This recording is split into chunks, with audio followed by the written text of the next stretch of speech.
July 30th, 1945, 12:14 a.m., two torpedoes from Japanese submarine I-58 slam into the USS Indianapolis.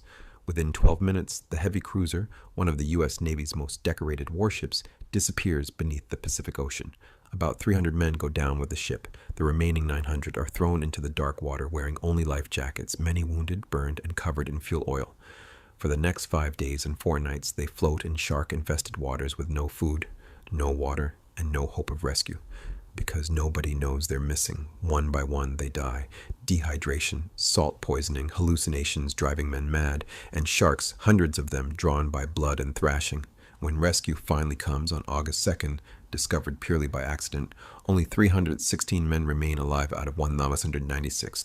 It's the worst naval disaster in U.S. history and the most shameful because the Indianapolis had already completed history's most important mission, delivering the atomic bomb components that would end World War II. Today, only one survivor remains, 97-year-old Harold Bray of Benicia, California, the last living witness to hell on Earth. This is the story the U.S. government tried to bury, the story Robert Shaw made famous in Jaws, the story that haunts families to this day. Today, we're exploring the horrific true story of the USS Indianapolis survivors. To understand the tragedy, you need to understand what made USS Indianapolis special. Commissioned in 1932, the Indianapolis was a Portland-class heavy cruiser, 610 feet long, displacing 9,800 tons, armed with 9 8-inch guns. She was beautiful, fast, and prestigious enough to serve as flagship for Admiral Raymond Spruance during critical Pacific battles. The Indianapolis fought at Iwo Jima. She bombarded Okinawa. In March 1945, a kamikaze pilot crashed into her, sending a bomb straight through her deck that exploded beneath the keel. The ship limped back to California for extensive repairs. By July 1945, those repairs were complete. The war was nearing its end. Japan was on the brink of collapse. But one final mission remained, the most important mission of the entire war. On July 16, 1945, the same day the Trinity test detonated the world's first atomic bomb in New Mexico, the Indianapolis departed San Francisco carrying components for Little Boy, the atomic bomb that would be dropped on Hiroshima. The cargo was top secret. The mission was uber secret, as historians describe it. Sailors loaded mysterious crates onto the ship without knowing what they contained. A 15-foot wooden crate was chained to the deck. A heavy metal cylinder was welded in place. Inside were uranium-235 components and the world's only operational atomic bomb trigger mechanism. If the Indianapolis sank, the Manhattan Project would be set back by months. The ship raced across the Pacific at flank speed, covering the 5,000 miles from San Francisco to Tinian Island in just 10 days, a record that still stands. On July 26, 1945, the Indianapolis delivered her cargo to Tinian, where scientists and engineers immediately began assembling Little Boy. The mission was complete. The atomic bomb that would end the war was now in Allied hands. The Indianapolis's part in history was secured, but her crew's ordeal was about to begin. After delivering the atomic bomb components, Indianapolis stopped at Guam for minor repairs and to drop off crew members who had completed their tours. Then came the orders, proceed to Leyte Gulf in the Philippines for training exercises before the planned invasion of Japan. The Indianapolis left Guam on July 28, 1945, sailing without escort. This was a fatal mistake. Navy intelligence knew Japanese submarine I-58, commanded by Mochitsura Hashimoto, was operating in the area, but nobody told Captain Charles McVay. The Indianapolis sailed directly into the submarine's path. Just after midnight on July 30th, Commander Hashimoto spotted the Indianapolis silhouetted in moonlight. He fired 6 torpedoes. 2 struck the ship. The explosions were catastrophic. The first torpedo hit near the bow, detonating the forward ammunition magazines. The second struck amidships. The ship was almost ripped in half, survivors reported. Seaman second class Harold Bray, 17 years old, was blown out of his bunk. "I heard this big explosion and I was in the air," he recalled decades later. "I was blown probably 15 or 20 feet. The ship listed immediately. Power failed.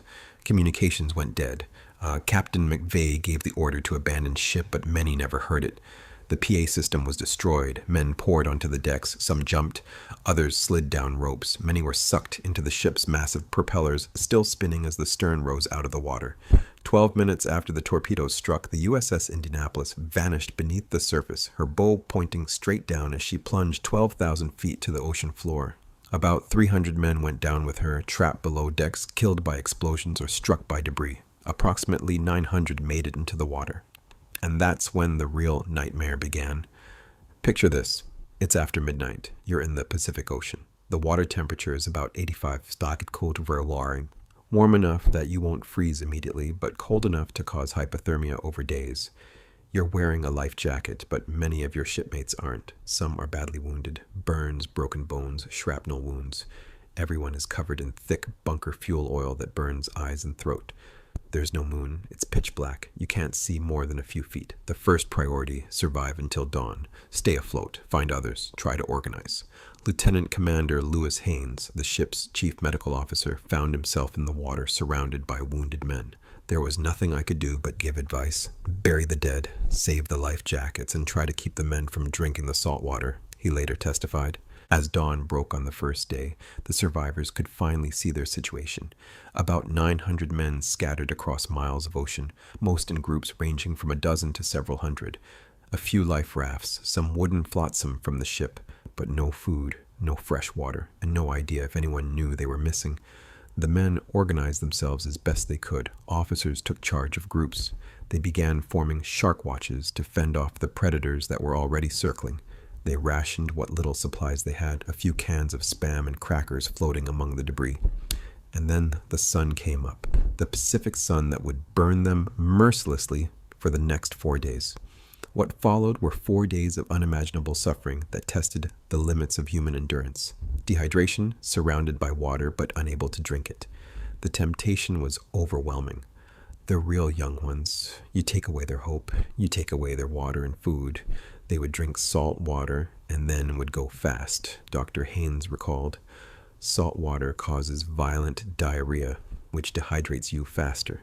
It concentrates sodium in your blood, causing hypernatremia, a condition where your brain swells. Men who drank seawater became maniacal, hallucinating, attacking their shipmates.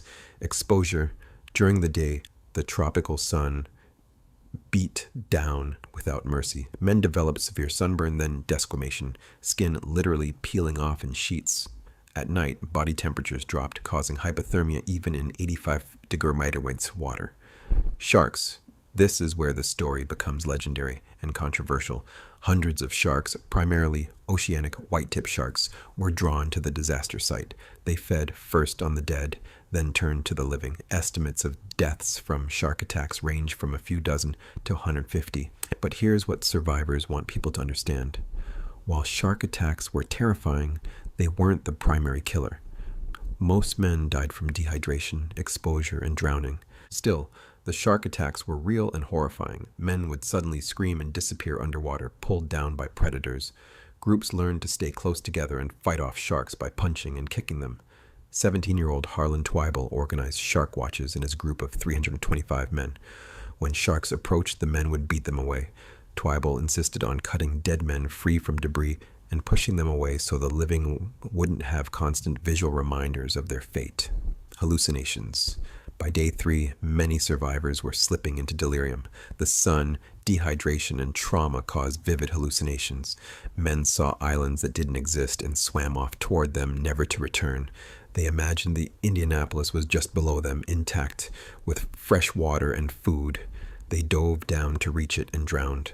Some attacked each other, mistaking shipmates for enemies. Men were going crazy, survivors recalled, seeing things that weren't there, killing each other over imagined slights. Here's the most infuriating part of this tragedy. The Navy didn't know the Indianapolis was missing. The ship was supposed to arrive at Leyte Gulf on July 31st. When it didn't arrive, nobody noticed, nobody checked, nobody reported it missing. Why? First, operational security culture meant ships often arrived late or were diverted without notice. The port commander at Leyte assumed Indianapolis had been rerouted.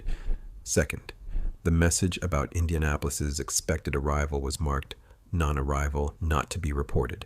This meant if she didn't show up, nobody was required to investigate. Third, submarine activity reports that might have alerted commanders to danger in the area weren't shared with Captain McVay or with tracking stations. It was a catastrophic failure of communication and command. The system had broken down completely. The survivors were discovered purely by accident. On August 2nd, 1945, the fourth day after the sinking, a PV-1 Ventura bomber piloted by Lieutenant Wilbur Gwynn was on routine anti-submarine patrol. His rear-facing antenna broke, so he turned the plane to fix it. While circling, he happened to look down and see an oil slick. Following it, he spotted men in the water. Gwynn radioed for help and began dropping life rafts and supplies. Within hours, rescue aircraft and ships converged on the area. One pilot, Lieutenant Adrian Marks, flying a PBY Catalina seaplane, saw men being attacked by sharks. In direct violation of standing orders prohibiting open ocean landings, he brought his plane down on the rough sea and began pulling survivors aboard.